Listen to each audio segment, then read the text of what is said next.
Assalamualaikum warahmatullahi wabarakatuh. Dan salam sejahtera untuk kita semua.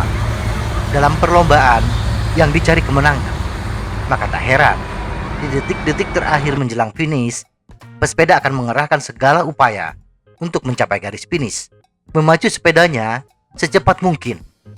Upaya singkat dan habis-habisan ini sangat penting untuk memenangkan perlombaan.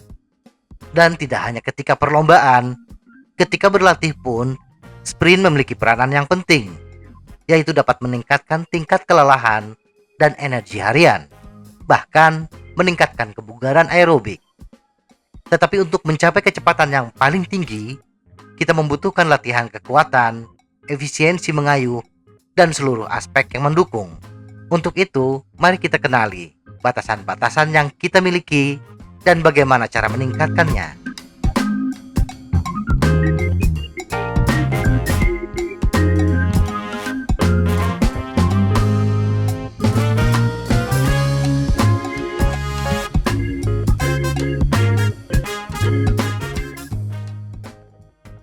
Kecepatan dan peralatan. Untuk menghasilkan kecepatan sepeda yang setinggi-tingginya, pesepeda membutuhkan power yang sebesar-besarnya. Tetapi sayangnya, pesepeda hanya mampu mempertahankan keluaran power yang besar dalam hitungan detik. Sebuah penelitian yang dilakukan oleh tim dari Universitas Edith Cowan Australia menyatakan bahwa pesepeda harus mampu mengerahkan power puncaknya dalam waktu sekitar 12 hingga 14 detik menjelang garis finish. Hasil penelitian ini dikonfirmasi oleh Mark Cavendish. Cavendish mengatakan bahwa dalam sprint ideal, pesepeda harus mampu mengerahkan kekuatan puncaknya dalam 12 detik untuk mencapai garis finish, atau sekitar 200 hingga 300 meter sebelum garis finish. Dari sini kita bisa menarik kesimpulan bahwa kecepatan sepeda menjelang finish setidaknya berkisar antara 60 hingga 70 km per jam. Kecepatan 60 hingga 70 km per jam tersebut, bila pesepeda menggunakan chainring terbesar 53T, kecepatan puncak 70 km per jam hanya bisa dicapai bila pesepeda mengayuh pedalnya dengan cadence 100 rpm ke atas, kombinasi 53-10T atau 53-11T. Cadence di bawah 100 rpm hanya mampu menghasilkan kecepatan antara 60 hingga 66 km per jam bila menggunakan kombinasi 53-10T. Sedangkan kombinasi 53-11T hanya akan menghasilkan kecepatan maksimal 60 km per jam. Dapat kita ambil kesimpulan, meraih kecepatan puncak, cadence memiliki peranan yang sangat penting. Power. Bila kita hitung, untuk pesepeda dengan berat badan 70 kg dan berat sepeda 6,8 kg dengan posisi tangan di drop bar untuk mencapai kecepatan 60 hingga 70 km per jam, pesepeda setidaknya harus mengerahkan power sekitar 900 hingga 1500 watt. Power sebesar itu bila menggunakan cadence antara 90 hingga 120 rpm membutuhkan gaya torsi yang besar.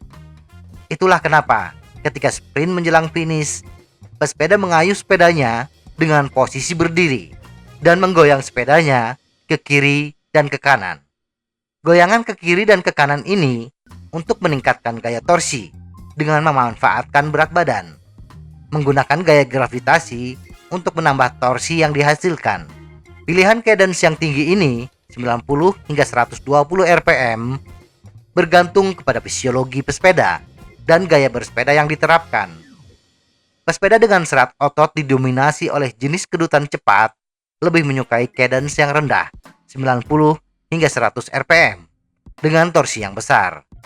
Tetapi untuk pesepeda jenis ini membutuhkan gear ratio yang lebih besar pula, menggunakan chainring di atas 53T.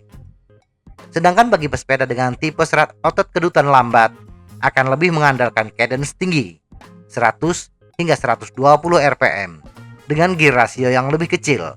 Kombinasi 53-11T sudah mencukupi bagi mereka untuk mengejar puncak kecepatan 70 km per jam. Pesepeda dengan tipe kedutan cepat mampu menghasilkan tenaga lebih besar selama 5 detik dibandingkan pesepeda dengan kedutan lambat. Tetapi pesepeda dengan kedutan cepat harus mampu menjaga proporsi tubuhnya.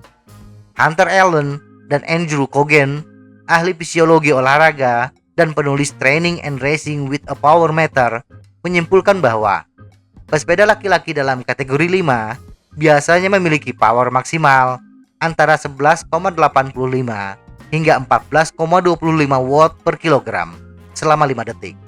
Sprinter kelas dunia biasanya memiliki power antara 22,81 hingga 25,18 watt per kilogram selama 5 detik. Jadi, bagi pesepeda kategori 5 dengan berat badan 70 kg, pesepeda tersebut mampu menghasilkan power antara 829,5 hingga 995,4 watt selama 5 detik. Dan sprinter kelas dunia mampu menghasilkan power 1597 hingga 1763 watt selama 5 detik. Latihan meningkatkan kecepatan sprint. Untuk meningkatkan kecepatan ketika sprint, setidaknya pesepeda harus merancang latihan yang mencakup beberapa faktor utama. Latihan daya tahan untuk meningkatkan kekuatan kaki, latihan untuk meningkatkan efisiensi mengayuh, dan istirahat yang optimal. Berdasarkan hasil dari beberapa penelitian, untuk mencapai hasil latihan yang optimal, pesepeda setidaknya memberikan porsi istirahat yang cukup di antara sesi latihan sprint, setidaknya 45 detik. Waktu istirahat yang lebih lama di antara sesi sprint dapat berkontribusi pada peningkatan output daya dan meningkatkan adaptasi metabolik yang lebih efektif. Berikut beberapa contoh latihan sprint. Latihan bentuk sprint. 10 menit, zona 1 atau bersepeda dengan kayuhan mudah. 3 kali 1 menit, latihan mengayuh cepat dalam posisi duduk dengan cadence 100 hingga 120 rpm. Istirahat 2 menit di antara sesi. 5 menit di zona 1 atau bersepeda dengan kayuhan mudah. Kemudian, 6 kali 10 detik sprint dengan posisi keluar dari saddle dengan cadence 90 hingga 150 rpm. 3 menit istirahat di antara sesi. 10 menit pendinginan di zona 1. Latihan sprint berdasarkan zona. 10 menit di zona 1, 5 menit di zona 3, 5 menit di zona 1, 6 kali 10 detik habis-habisan sprint di jalan datar. 3 menit istirahat di antara sesi. 10 menit pendinginan di zona 1. Semoga informasi ini bermanfaat. Tetap sehat. Salam goes.